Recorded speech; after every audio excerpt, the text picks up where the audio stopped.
사도신경하신 하나님께 예배합니다. 나는 전능하신 아버지 하나님 천지의 창조주를 믿습니다.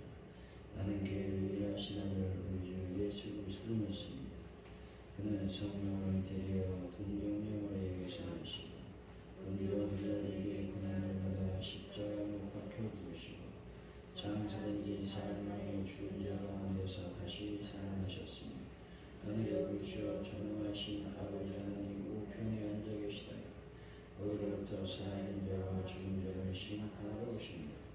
나는 성령을 믿어 거룩한 공교회와 성도의 교제와 죄를 용서하는 것과 몸의 부활과 영생을 믿습니다. 아멘. 찬송가 384장입니다.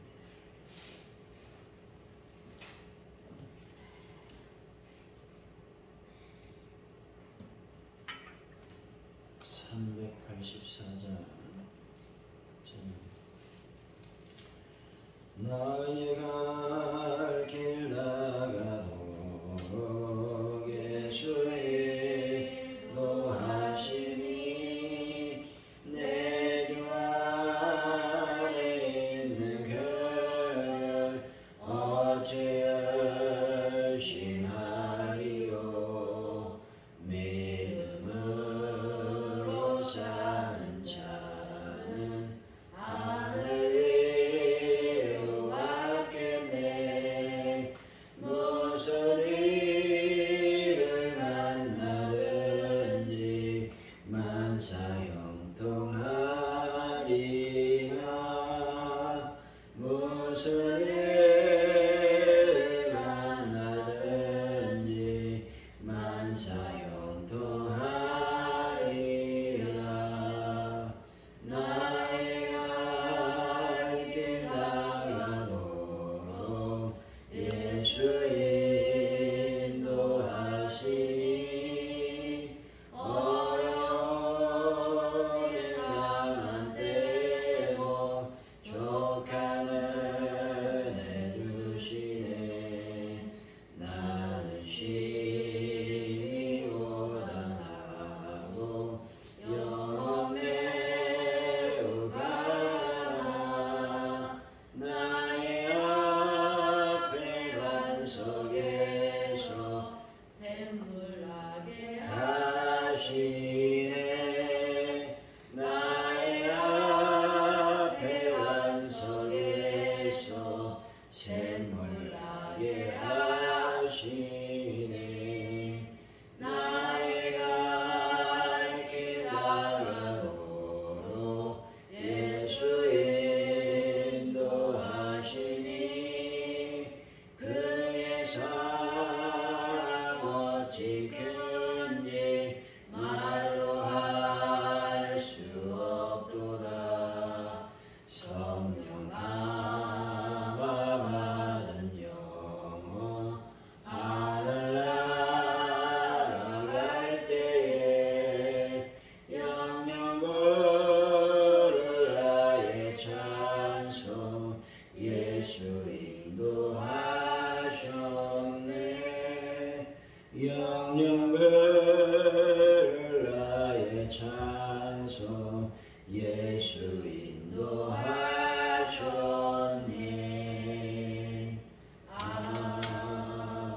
아멘.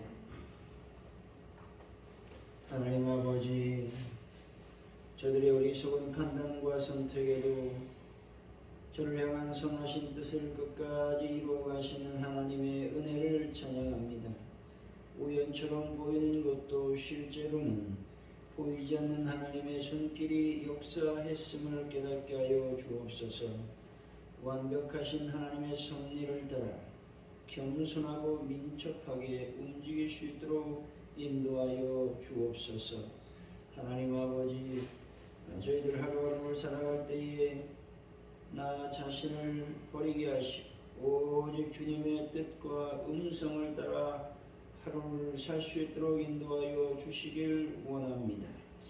하나님, 오늘도 주님 이 민족을 위해서 기도합니다. 이날의 민족을 주님 긍휼히 여겨 주시길 원합니다. 여러 가지로 분열 속에 또 아버지 대립과 갈등 속에 놓여 있는 이 민족을 긍휼히 여겨 주옵소서. 아버지 하나님, 그래서 이 나라 민족이 주님의 뜻 안에서 하나 되게 하시고 서로 연합하며 협치의 역사가 일어나기를 원합니다. 하나님 함께하여 주옵소서. 또한 아버지여, 북한 땅에 하나님의 복음이 증거되기를 원합니다. 아버지 하나님의 그 어둠의 권세, 아버지 공산당의 악한 영은 물러가고 예수의 복음이 온전히 증거될 수 있도록 역사하여 주옵소서. 아버지 땅과 세계적인 평화가 하나님 안에서 온전히 이루어질 수 있도록 인도하여 주실 줄로 믿습니다. 함께하여 주옵소서. 아버지, 가장 오늘 길을 위해서 기도할 때 하나님의 거룩한 영광과 주의 능력이 임하는 교회가 되길 원합니다. 그래서 놀라운 부흥을 경험할 수 있도록 도와주옵소서. 하나님, 베란다 문제를 완벽하게 해결하여 주옵소서. 우리 하나님들 주님의 손길로 만져주시고 인도하여 주옵소서. 특별히 우리 최홍락 어르신 주 예수의 볼로 그 영혼을 덮으시고 간구를 덮어주셔서 이제 호흡의 곤란한 문제가 완벽하게 해결되게 하여 주옵소서. 치료하여 주옵소서. 아버지, 저희들도 내일은 수요기도로 모입니다. 하나님 모일 때 하나님 많은 영혼들이 주님의 제단에 나와 예배할 수 있도록 주여 복을 더하여 주실 줄로 믿습니다. 은혜를 더하여 주옵소서. 하나님 감사합니다. 특별히 아버지 하나님이 한 주간을 보낼 때에 하나님을 바라보게 하시고 주의 음성 안에 머무는 자들이 되기를 원합니다. 감사합니다. 예수님의 이름으로 기도하옵나이다. 아멘. 오늘 우리에게 주신 하나님의 말씀입니다. 사무엘상 9장입니다. 1절에서 14절까지 말씀 우리 교독하시고 마지막 절은 같이 읽습니다. 사무엘상 9장입니다. 1절에서 14절까지 말씀입니다. 베냐민 지파의 기스라 이름하는 유력한 사람이 있으니 그는 아비엘의 아들이요 수쿨의 손자요 베구셋의 승손이요 아비아의 현손이며 베냐민 사람이더라. 기스의 아들이 있으니 그의 이름은 사울이요 준수한 손이라. 이스라엘 자손 중에 그보다 더 정수한 자가 없고 그는 모든 백성보다 어깨에 이만큼 크더라. 사울의 아버지 기스가 암나기들을 잃고 그의 아들 사울에게 이르되 너는 일어나 한 사원을 데리고 와서 암나기들을 찾으라 하매 그가 에프라임 산지라 실레아 땅으로 들어다녀 보았으나 찾지 못하고 사알림 땅으로 들어다녀 보았으나 그곳에는 없었고 베냐민 사람의 땅으로 들어다녀 보았으나 찾지 못하니라. 그들이 숲 땅에 이른 때에 사울이 함께 가던 사원에게 이르되 돌아가자. 내 아버지께서 암나길 생각은 고사하고 우리를 위하여 걱정하실까 두려워하노라 하니 그가 대답하되 보소서 이 성읍에 하나님의 사람이 있는데 존경을 받는 사람이라. 그가 말한 것은 반드시 다 응하나니 그리로 가사이다. 그가 혹 우리가 갈 길을 가르쳐 줄까 하느니라. 사울이 그의 사원에게 이르되 우리가 가면 그 사람에게 무엇을 드리겠느냐. 우리 주머니 먹을 것이 다 하였으니 하나님의 사람이 드릴 예물이 없도다. 무엇이 있느냐 하니 사원이 사울에게 다시 대답하여 이르되 보소서 내 손에 은 한 세겔 4분의 1이 있으니 하나님의 사람에게 드려 우리 길을 가르쳐 달라 하겠나이다 하더라. 옛적 이스라엘의 사람이 하나님께 가서 물으려 하면 말하기를 선견자에게로 가자 하였으니 지금 선지자라는 자를 옛적에는 선견자라 일컬었더라. 사울이 그의 사람에게 이르되 내 말이 옳다 가자 하고 그들이 하나님의 사람이 있는 성으로 가니라. 그들이 성을 향한 빗장길로 올라가다가 물길로 나오는 소녀들을 만나 그에게 묻되 선견자가 여기 있느냐 하니 그들이 대답하여 이르되 있나이다. 보소서 그가 당신보다 앞서 갔으니 빨리 가소서. 백성이 오늘 산 땅에서 제사를 드리므로 그가 오늘 성읍에 들어오셨나이다. 당신들이 성읍으로 들어가면 그가 목으로 산당에 올라가기 전에 본 만날이다. 그가 오기 전에는 백성이 먹지 아니하나니 이는 그가 재물을 축사한 후에야 청함을 받은 자가 먹음이니이다. 그러므로 지금 올라가서 곧 그를 만나리다 하는지라. 그들이 성읍으로 올라가서 그리로 들어갈 때에 사무엘이 마침 성당으로 올라가려고 마주 나오더라. 아멘. 오늘의 말씀은 베냐민 지파 기스의 아들 사울은 무척 준수하고 키가 크다고 말씀합니다. 기스가 나귀를 잃고는 사울한테 사환을 데려가 찾으라고 하는데 보통 찾을 길이 없는 것입니다. 숲땅에 이를 때 이 성읍에 하나님의 사람이 있으니 가서 물어보자고 제안하며 때마침 산당으로 올라가는 사무엘을 만나게 되었다 말씀하고 있습니다. 1절 2절이죠. 시작. 베냐민 지파에 기스라 이름하는 유력한 사람이 있으니 그는 아벨의 아들이요 스롤의 손자요 베골의 손손이요 아비야의 형손이며 베냐민 사람이라. 아들이 있으니 그의 이름은 사울이요 준수한 소년이라. 이스라엘 자손 중에 그보다 더 준수한 자가 없고 키는 모든 백성보다 어깨 위만큼 높았더라. 사울에 대해서 소개하고 있습니다. 다시 말해 사울은 베냐민 지파의 유력한 사람 기스의 아들로 준수하고 키가 크다고 소개하고 있습니다. 베냐민 지파라는 말로 시작하는 본장 전체는 이스라엘 자손이 요구한 왕을 선택하는 과정을 설명하고 있습니다. 이것은 하나님께서 인간적 기준을 가지고 왕을 선택했음을 보도하고 있는 겁니다. 이스라엘 자손이 요구한 왕은 그들을 다스리면서도 그들보다 앞서 나가 그들의 싸움을 싸워야 하는 용맹스러운 인물이었습니다.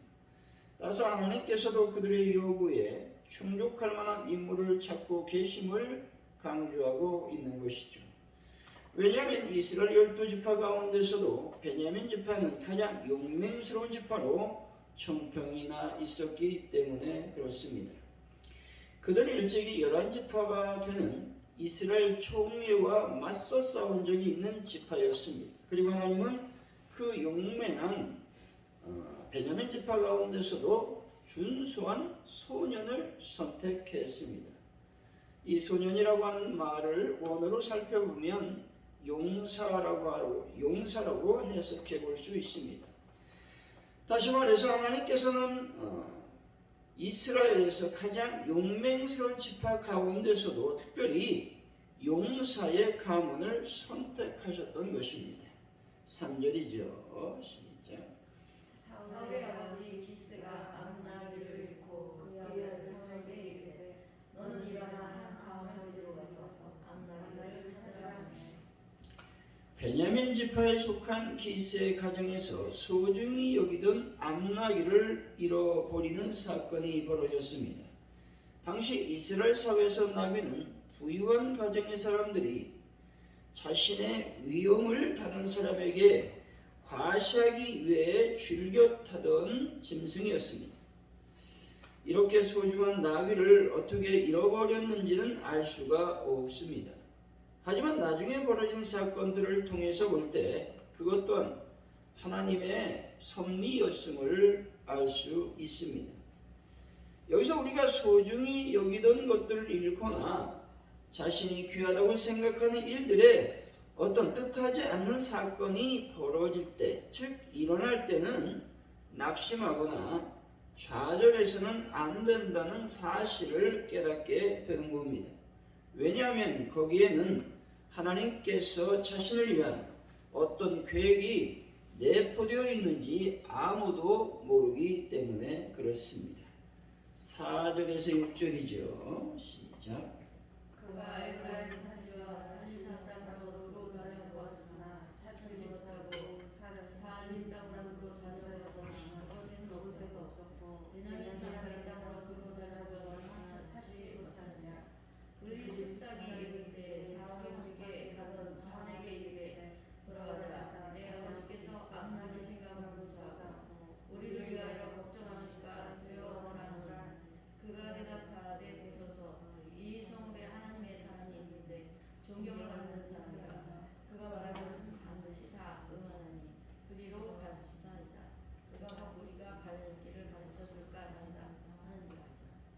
사울은 에브라임 산지와 살리아 땅, 사할림 땅, 베냐민 땅 일대를 두루 돌아다닌 동안에 어느덧 40km 이상의 긴 여행을 했습니다. 그 결과 마침내 사무엘의 고향인 라마 근처의 숲 땅에 이르게 되었다는 것이죠.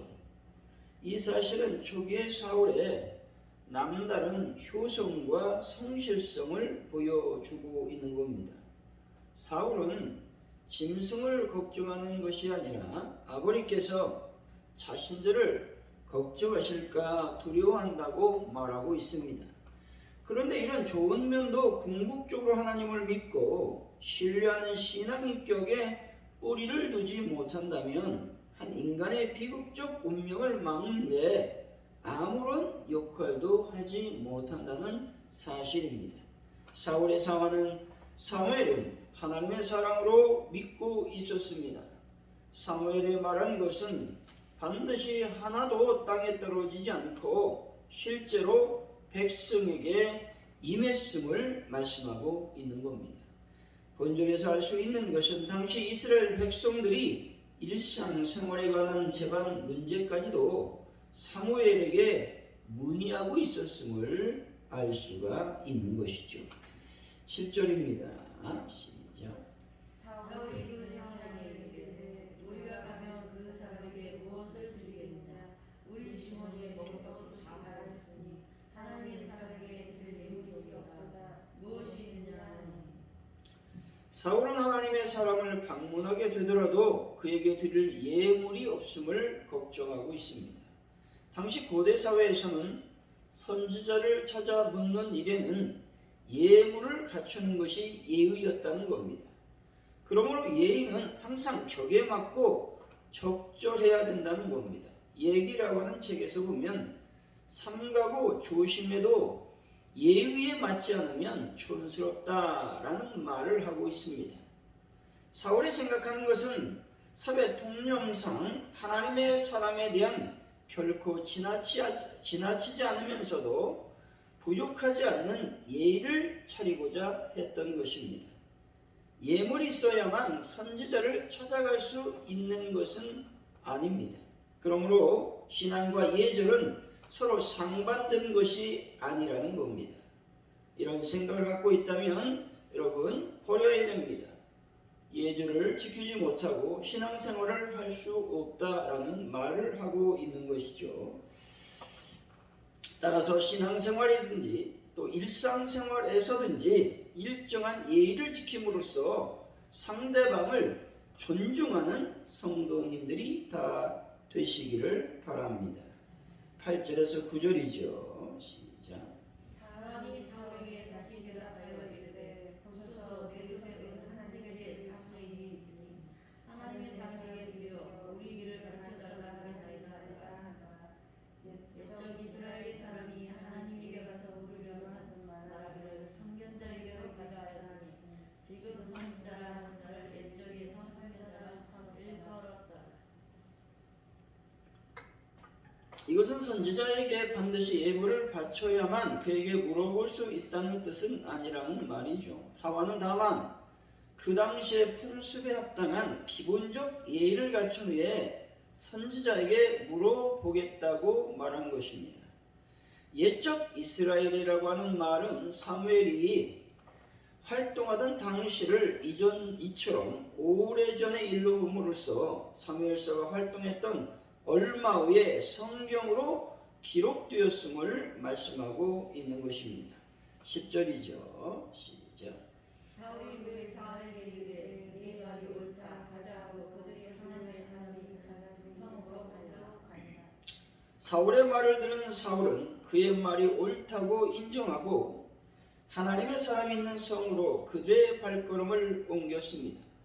하나님께서는 사울의 사환과 같이 배우지 못하고 학식이 부족하고 가진 것이 없고 힘이 없는 자들을 통해서도 얼마든지 당신의 개혁과 섭리를 알려주실 수가 있다는 겁니다. 그러므로 성도는 자신만이 옳다고 고집하고 다른 사람의 말에 귀를 기울이지 않는 독선과 편견에서 벗어나야 된다는 겁니다. 그리고 남의 말을 존중하고 그들의 말과 생각 속에 담겨 있는 하나님의 뜻을 발견하도록 힘써야 된다 말씀하고 있는 것입니다. 11절에서 13절이죠. 시작. 그들이 성읍을 향하는 비탈길로 올라가다가 물 위로 나오는 소녀들을 만나 그들에게 이르되 선견자가 여기 있느냐. 그들이 대답하여 이르되 있나이다 보소서. 그가 당신보다 앞서갔으니 빨리 가소서. 백성이 오늘 산당에서 제사를 드리고 그가 오늘 성읍에 들어오셨나이다. 당신들이 성읍으로 들어가면 그가 먹으러 산당에 올라가서 전에 곧 만나리이다. 그가 오기 전에는 백성이 먹지 아니하냐. 이는 그가 재물을 축사한 후에 청함을 받은 자가 먹으니이다. 그러므로 지금 올라가서 곧 그를 만나리이다 하느니라. 사울과 그의 사환은 하나님의 사람이 있는 성으로 올라가는 길에 물길로 나오는 소녀들을 만나 사무엘 선지자가 지금 올라간 것과 오늘 산당에서 제사가 있다는 말을 듣게 되는 것이죠. 산당에 제사가 있으므로 그가 오늘 성읍에 왔다라는 겁니다. 소녀들의 증거는 우리에게 충성이 무엇인지를 생각하게 하는 말씀입니다. 왜냐하면 사무엘이 제사를 집전하고자 하는 백성은 바로 얼마 전에 사무엘을 가리켜 늙었다고 말했습니다. 이 말은 무슨 말입니까? 늙었으니 그만두라는 말입니다. 그리고 사실상 이 배척한 이들과 크게 다르지 않았다라고 하는 겁니다. 그럼에도 불구하고 사무엘은 묵묵히 하나님께 나와서 제사를 인도했다라는 겁니다. 그러므로 사무엘처럼 하나님과 이웃을 섬기는 자가 되어야 된다는 겁니다. 사람을 의식하지 않고 다만 자신에게 주어진 책무에 최선을 다하는 봉사자가 되어야 됨을 오늘 본문은 말씀하고 있는 것입니다. 14절이죠. 시작. 그들이 성으로 올라가서 유리로 들어갈 때 사무엘이 마침 산당으로 올라가고 마주 나오더라. 드디어 사무엘과 사울이 만나는 장면을 소개하고 있습니다. 다시 말해서 사무엘과 사울의 만남은 적극적인 하나님의 섭리 아래에서 이루어졌다고 말씀하고 있는 것입니다. 사랑하는 성도 여러분, 하나님의 사람을 만나는 것이 얼마나 소중한 일인지 깨닫고 이 만남의 복을 받는 귀한 분들이 되시기를 예수의 이름으로 간절히 축원드립니다. 오늘 말씀을 기억하면서 우리가 기도하기를 원합니다. 우리 하나님은 우리 마음에 합한 여러 가지 상황들을 이끌어 주심을 믿습니다. 하나님, 나의 오늘 기도하는 소원도 하나님 응답하여 주옵소서. 여러분이 기도했으면 좋겠습니다. 하나님, 내가 예의를 갖춘 신앙인이 되기를 원합니다. 예의 없는 신앙은 하나님 앞에 결코 인정받을 수 없는 신앙임을 오늘 말씀하고 있습니다. 늘 예의를 생각하고 또 친절하게 신앙생활을 할 수 있는 저희들의 삶이 될 수 있도록 인도하여 주옵소서. 우리가 기도했으면 좋겠습니다. 또한 사무엘처럼 우리가 나에게 맡겨진 일을 최선을 다해서 감당할 수 있도록 아버지 도와주시기를 원합니다. 아버지 묵묵히 원망과 불평을 제거하고 하나님 앞에 묵묵히 하나님 앞에 나아가 하나님께서 말씀하신 또 하나님께서 맡겨주신 일들을 잘 감당할 수 있도록 도와주옵소서. 기도했으면 좋겠습니다. 대한민국의 여러 가지 현안들을 놓고 또 경제적인 어떤 부분 또 정치적인 어떤 부분 기타 평화 또 북한 땅을 위해서 기도했으면 좋겠습니다. 또 파주 오늘교회 부흥을 놓고 또 베란다 문제를 완벽한 해결하여 주시기를 원합니다. 많은 분들을 치료하여 주시고 또 내일 수요일로 모일 때 하나님의 영광이 나타나게 하시고 많은 영혼들이 주님의 재단에 와서 예배할 수 있도록 인도하여 달라고 우리가 기도했으면 좋겠습니다. 우리 합심하여 기도합니다. 할렐루야. 하나님 감사합니다. 오늘 또 이렇게 주님 앞에 나와서 예배를 할 수 있도록 도와주시니 감사합니다. 이스라엘 백성들이 왕에 대한 어떤 간구를 했을 때에 하나님은 그 왕을 선택해서 아버지 이들에게 허락해 주셨음을 고백합니다. 그런데 하나님 그 당시 상황에 맞게 참으로 용맹한 장수를 선택하는 것을 보게 됩니다. 하나님의 백성이 참으로 여러 가지 간구하고 수원을 했을 때에 아버지 하나님의 지나칠 수도 있지만 그 지나친 모든 것들을 합력하여 선을 이루신 하나님께서 온전하게 이루어 주심을 감사를 드립니다. 하나님 아버지, 저희들이 예의를 갖춘 신앙생활을 하기를 원합니다. 자기 멋대로 신앙생활하는 것이 아니라 예의를 갖추고 예절을 갖추고 하나님 안에서 온전한 신앙생활을 할 수 있는 저희들의 삶이 될 수 있도록 인도하여 주실 줄로 믿습니다. 아버지 하나님, 이 시간 간절히 기도합니다. 사무엘이 아버지 백성들의 반대, 또 아버지 백성들의 어떤 배척에도 불구하고 그는 열심히 나와서 하나님 앞에 제사를 드렸습니다. 배척하는 백성들 앞에서 묵묵히 주님의 어떤 제사 또 예배를 집전하는 것을 보게 됩니다. 이와 같이 하나님, 저희들이 온전히 하나님의 뜻을 아버지 행할 수 있는 믿음의 사람들이 다 될 수 있도록 아버지께서 복을 더하여 주실 줄로 믿습니다. 영광을 받아 주옵소서. 하나님 아버지, 간절히 기도합니다. 대한민국을 주의 불쌍히 여겨 주옵소서. 경제적으로 심히 위태로운 가운데 싸우는 이 모든 위태함이 잘 아버지 하나님 해결될 수 있도록 아버지 도와주실 줄로 믿습니다. 특별히 아버지 하나님, 대한민국의 정치적인 모든 면들이 하나님의 거룩한 영광과 은혜가 넘쳐나셨도록 아버지께서 복을 도하시고 인도하여 주옵소서. 성령의 능력으로 하나님 채워 주옵소서. 아버지 하나님, 가져온 이렇게 부흥의 불길이 타오르는 귀한 교회가 되기를 원합니다. 하나님 아버지 함께 하시고 도와주실 줄로 믿습니다. 여러 문제를 완벽하게 해결하여 주실 줄로 믿습니다. 영광을 받아 주옵소서. 하나님 아버지, 시간 동안 간절히 주님 앞에 기도할 때에 주여 영광을 받아 주옵소서. 아버지 하나님, 많은 분들을 주님의 손길로 만지시고 예수의 볼로 거룩한 볼로 깨끗하게 치유하여 주옵소서. 아버지, 예수의 기도를 먹을 때 하나님 영광이 나타나시도록 주여 복을 더하여 주옵소서. 주기도문 하심으로 예배를 마칩니다. 하늘에 계신 우리 아버지, 아버지 이름을 거룩하게 하시며 아버지 나라가 오게 하시며 아버지의 뜻이 하늘에서와 같이 땅에서도 이루어지게 하소서. 오늘 우리 영원한 양식을 주시고 우리가 우리에게 잘못한 사람을 용서해 준 것 같이 우리 죄를 용서해 주시고 우리를 시험에 빠지지 않게 하시고 악에서 구하소서. 나라와 권능과 영광이 영원히 아버지의 것입니다. 아멘.